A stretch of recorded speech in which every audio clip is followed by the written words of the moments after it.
But for some unknown reason, people don't seem to be able to make this connection.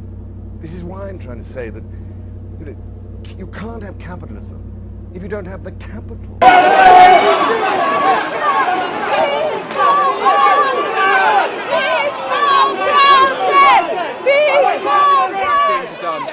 And we're holding it, but the cops are waiting and we do not know what they're doing. There's a mass sit-down, they're being peacefully resisted. There's a few people throwing a couple of things, but they've mainly been a minority and they've calmed down, and it's a mass peaceful resistance to it. West Philadelphia, born and raised on the playground is where I spend most of my days. Chilling out, maxing, relaxing on cool, now shooting some people outside of my school. Started making trouble in the neighborhood. I got one little fight, but mom got scared and said, "Moving with your eyes, get off from Bel-Air." I whistled for a cab, but when it came near, the license plate and freshness as a dice in the mirror. If anything, I can say that this cab is weird, but for a man, forget it, you're home to Bel-Air. I pulled up to a house about 7 or 8 and I yelled to the cabby, "Yo, home, speak you later." Looked at my kingdom, I was finally there to sit on my throne as the Prince of Bel-Air.